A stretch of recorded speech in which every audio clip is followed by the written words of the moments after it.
আরও একটি প্রশ্নপত্র সপ্তম শ্রেণী পরিবেশ ও বিজ্ঞান থাকতে, যেখানে পূর্ণমান 30, সময় রয়েছে 1 ঘন্টা।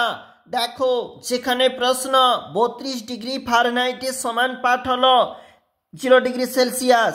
সিলভার নাইট্রেটের সংকেত AgNO3। তাপ প্রয়োগে কঠিন পদার্থ তরলে পরিণত হওয়াকে বলে গলন। ক্যালসিয়াম পরমাণু 2টি ইলেকট্রন বর্জন করলে উৎপন্ন হবে Ca2+। এরপর দেখো এসআইতে তাপের একক জুল। অ্যালুমিনিয়ামের চিহ্ন Al। পদার্থের কঠিন অবস্থা থেকে তরল অবস্থায় পরিণত গলন। বরফ গলনের লিন তাপ 80 ক্যালোরি পার গ্রাম।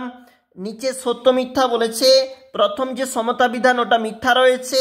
প্রমাণ চাপে বরফের গলনাঙ্ক 0 কেলভিন মিথ্যা। কোনো বস্তু কর্তৃক গৃহীত বা বর্জিত তাপ ওই বস্তুর ভরের উপর নির্ভর করে না, মিথ্যা।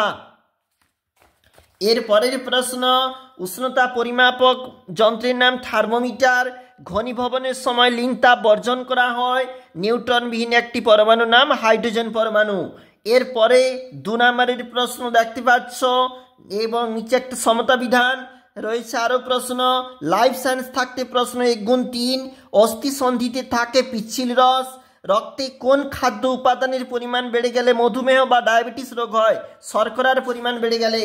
এরপরে দেখো কি বলেছে, কাটা জায়গা দিয়ে রক্ত বেরোতে শুরু করলে রক্ত জমাট বাঁধতে সাহায্য করে ক্যালসিয়াম।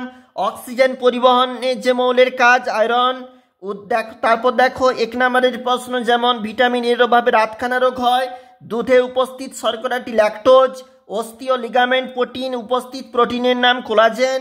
খাদ্যতত্ত্ব এক ধরনের সেলুলোজ বা প্যাকটিন জাতীয় কার্বোহাইড্রেট।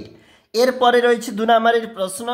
আমরা দেখছিলাম সপ্তম শ্রেণী ফিজিক্যাল লাইফ সায়েন্স এবং ফিজিক্যাল সায়েন্স 2025 ফার্স্ট ইউনিট।